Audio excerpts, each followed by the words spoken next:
No ball? No treats? Within my pocket I have shit bags, which I'll put by that. See? See? Then, Nothing, no. Nothing. No, let me see. Let me see. Nothing. The truth does not require your belief. The truth is real. You can beat it on the ground, you can rip it apart, you can look inside it. Nobody needs to guard the truth from inspection. Nobody needs to tell you that, you can't look behind the stage.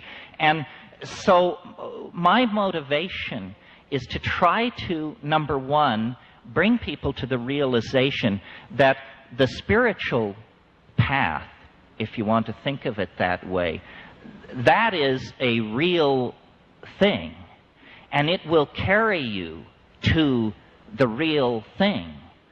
All spiritual disciplines that I know, except for psychedelics, put a great deal of emphasis on putting the pedal to the metal.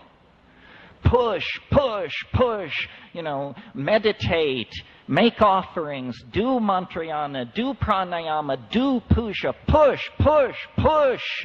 With psychedelics, suddenly there's a very deep interest in, and where are the brakes? You see? You're no longer pushing. Once you get to the psychedelics, seeking is an attitude which ill becomes you. You have found it.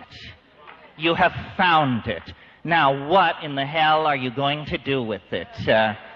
And this is a great dilemma for anyone who goes into this. I mean, I am, as I see myself, I'm a preacher in the marketplace.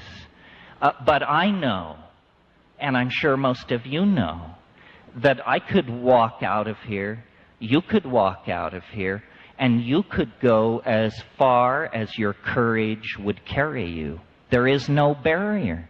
There are no more barriers. You can go as far as your fucking courage will carry you. And at that point, you have to ask the question, do I want to be the mad monk of Cold Mountain? Do I want the villagers down in the valley to say, oh yes, we see him occasionally up in the mist, naked, flying with the eagles, because you can be that person. You don't have to go back to your job as ad exec, stockbroker, or whatever it is. And so we stand on the edge of being able to leave history. We can leave it. We tend to forget, because our lives are so brief, that what we call the psychedelic experience is very, very new on the plate of Western occultism and science. I mean, hashish did not make great inroads into medieval Europe. That all came later in the 18th and 19th century. Chloroform, ether, these things don't cut it. Mescaline was synthesized for the first time in 1888. These things had to compete with many other interesting areas of scientific exploration in the 20th century. We have not come to terms with what they mean and what they are. And it's a curious area, because the counterculture, whatever that may mean, knows a great deal more about this than science. I mean, science does not explore this area because it senses enormous danger for its ontological machinery. It probably couldn't survive the encounter, and therefore it's just said, well, it's psychology, it's marginal, it's fleeting, it's non-irreproducible.